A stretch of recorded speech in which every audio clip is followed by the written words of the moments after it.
warahmatullahi wabarakatuh. Selamat pagi kawan-kawan semua. Terima kasih sudah menyempatkan waktunya untuk hadir di ruang majelis guru kita ini dalam rangka pengimbasan dari kami ketika pelatihan kemarin, yaitu tentang IKM, implementasi kurikulum merdeka. Adapun yang akan kami sampaikan, kita sama-sama belajar nih ya Bu ya. Jadi kalau seandainya ini yang kelas 1 dan kelas 4 kan sudah pernah ikut sebelumnya. Jadi kami juga minta misalnya ada yang salah atau ada misalnya ada kekurangan, tolong dilengkapi. Saya sama Khadijah, saya itu mewakili dari guru kelas 5 dan Ibu Khadijah itu dari kelas 2. Coba selanjutnya Bu Khadijah. Nah ini, IKM ini dia pertama fokus materi esensial, yang kedua pengembangan soft skill, ketiga fleksibilitas bagi sekolah dan guru, dan keempat fleksibilitas bagi siswa. Keterangannya selanjutnya Bu Khadijah. Nah, fokus pada materi esensial. Jadi materi kurikulum ini dia dipangkas hingga 30%. Nah, jadi sebenarnya untuk efisiensi ini maksudnya materi ini tidak sama dengan ketika kita di K13. Kalau K13 itu kita kan satu buku harus selesai nih semuanya. Tapi kalau di kurikulum merdeka ini, dia fokus pada capaian pembelajaran atau yang kita kenal dengan CP, ya kan? Jadi kita fokus ke CP, kita fokus pada capaian pembelajaran. Jadi nggak harus misalnya kelas 1, satu buku itu harus selesai semuanya, enggak. Di kurikulum merdeka ini kalau untuk di SD itu sampai fase C. Fase A-nya itu kelas 1 dan kelas 2, fase B-nya 3 dan 4, fase C-nya 5 dan 6. Jadi nanti koordinasinya untuk capaian pembelajaran itu guru kelas 1 ini akan bergabung dengan guru kelas 2. Guru kelas 1 akan berkoordinasi dengan guru kelas 2, kelas 3 dengan kelas 4, kelas 5 nanti sama kelas 6. Jadi nanti kita rembuk, kita pilih nih, misalnya capaian pembelajaran di kelas 5 ini, capaian pembelajaran kelas 6 ini. Jadi nanti jangan sampai apa yang sudah dipelajari di kelas 1 nanti kita ulang lagi di kelas 2. Nah itu makanya harus saling koordinasi antara guru yang kelas 1 dan kelas 2, kelas 3, kelas 4, dan kelas 5 dengan kelas 6. Jadi ini misalnya saya guru kelas 5, nanti koordinasinya sama Ibu kelas 6. Nanti kita pilih nih Bu, kelas 5 ini capaian pembelajarannya, kelas 6 ini capaian pembelajarannya. Jadi nanti udah sama-sama tuntas kita. Nah, ini maksudnya, seleksi profil Pancasila ini ada 6, yaitu beriman, bertakwa kepada Tuhan Yang Maha Esa, berkebinekaan global, bergotong royong, mandiri, bernalar kritis, dan kreatif. Lanjut Bu Khadijah. Nah ini dia. Di sini ada intrakurikuler, ada ekstrakurikuler, dan kokurikuler. Nah, kalau P5 ini dia masuk ke kokurikuler, di luar pembelajaran biasa. Kalau yang pembelajaran biasa itu intrakurikuler. Ini dia, intrakurikuler yaitu pembelajaran reguler, isi dari P3. P3 ini yang profil Pancasila kita masukkan ke dalam setiap mata pelajaran. Kalau ekstrakurikuler ya seperti kita lakukan pramuka, itu masuk ekstrakurikuler. Kalau kokurikuler itu tadi yang P5.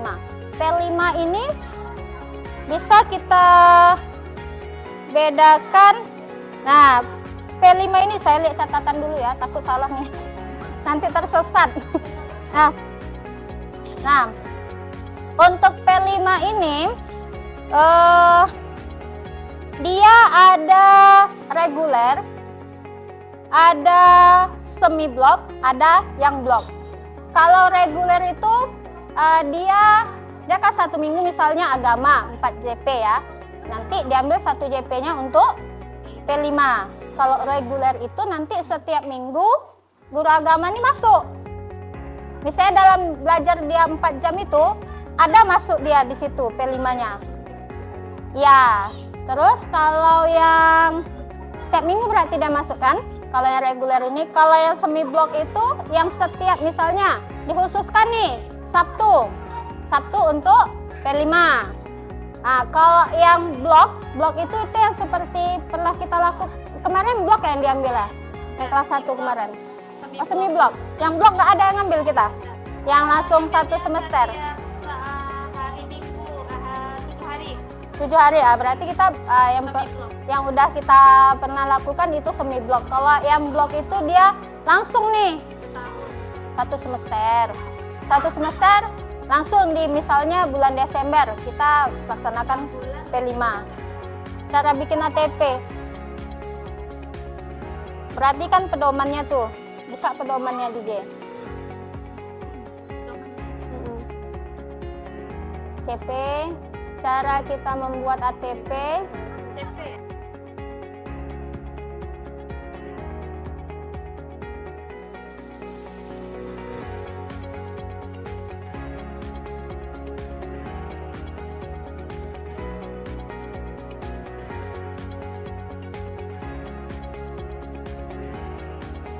Ibu-ibu, kita mulai lagi. Nah, ini cara pembuatan ATP atau alur tujuan pembelajaran. Nah, ini contoh yang sudah kami buat kemarin. Apa, Nak? Ini pelajaran IPAS. ini kelas 5 kelas 6 nih. Iya, kelas 5.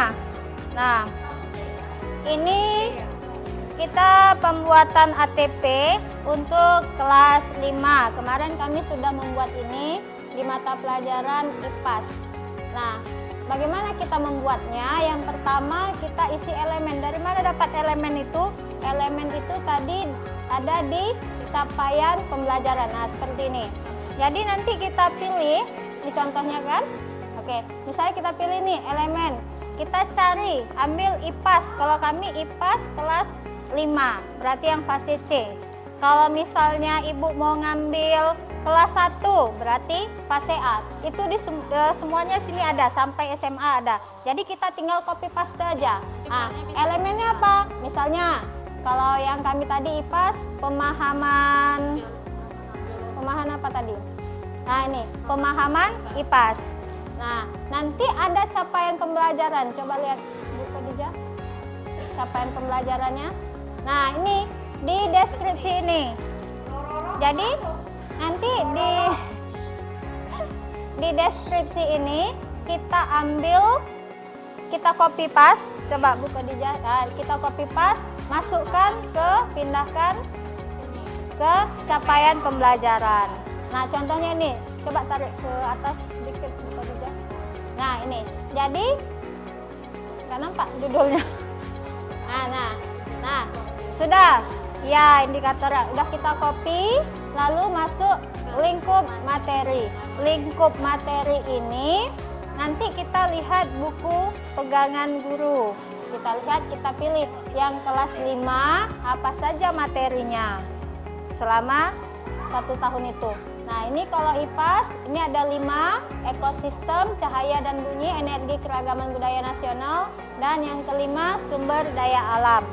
Lalu untuk tujuan pembelajarannya, coba tarik ke bawah Bu Khadijah. Ada berapa tuh?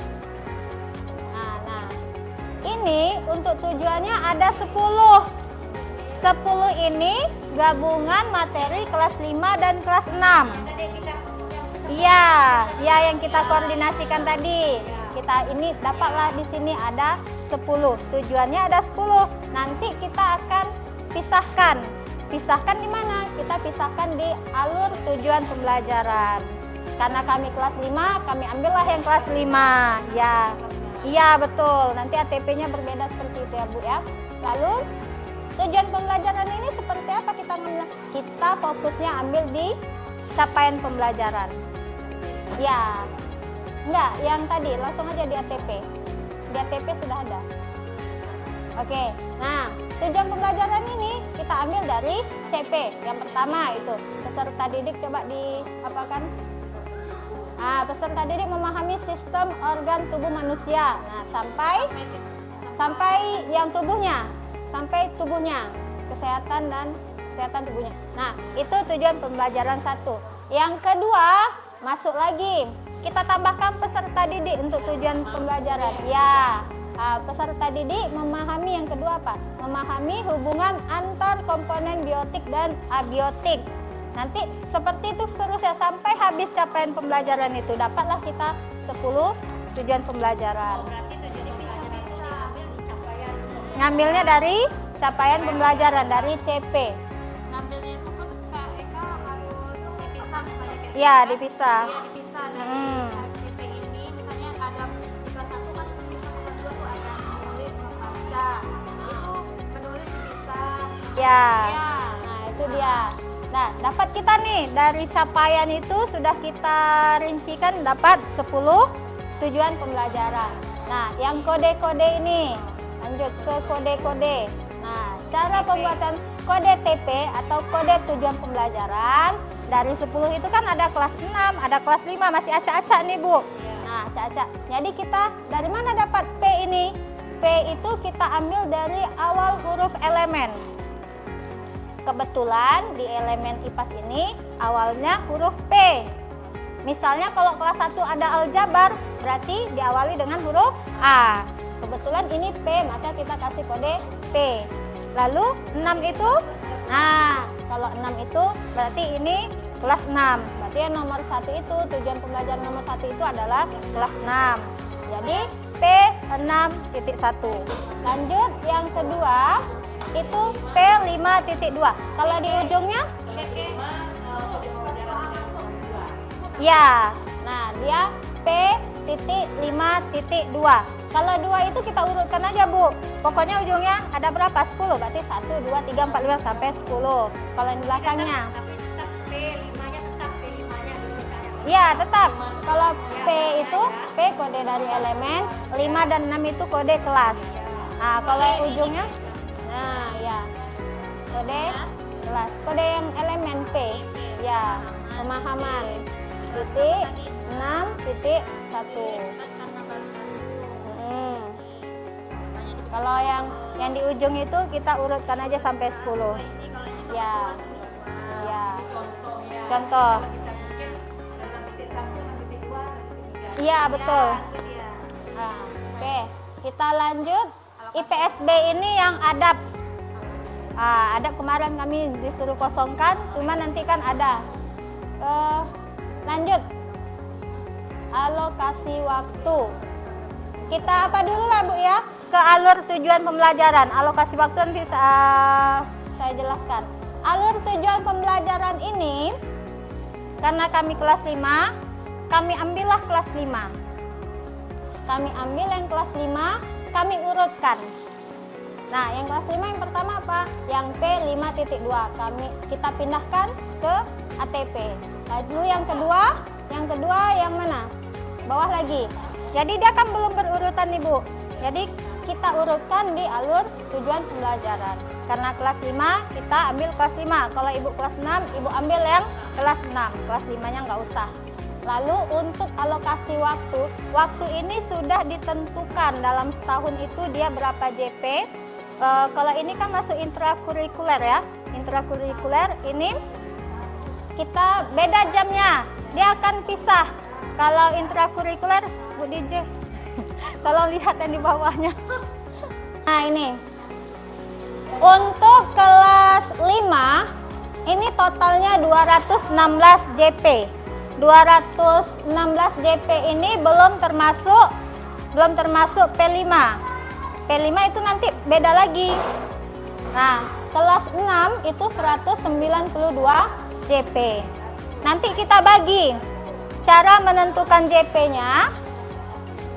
Cara menentukan JP-nya kita bagi, Bu. Nah, kelas 5 tadi ada 5. Ada 5 TP. Ada 5 TP kita bagi. Lalu kita nggak harus baginya sama rata. Misalnya, ya kira-kira ada materinya harus kita lebihkan, boleh kita lebihkan. Jadi kita aja yang ngatur itu untuk jamnya. Yang penting 1 tahun itu dia pas 216 jam. Nah, yang kelas 6 juga seperti itu. Ya, jadi kita bagikan semuanya. Nah, kalau ada yang materinya rasanya agak harus kita lebihkan jamnya, nah, boleh kita tambahkan JP-nya di situ. Untuk ATP udah jelas ya Bu, kita tinggal copy paste aja. Yang penting CP ada lengkap. Iya betul Bu, CP sudah lengkap. Lalu untuk jamnya pun sudah lengkap, nanti ada tuh untuk fase A, fase B, fase C, itu berapa total jamnya, P5-nya berapa jam, itu sudah ada semua.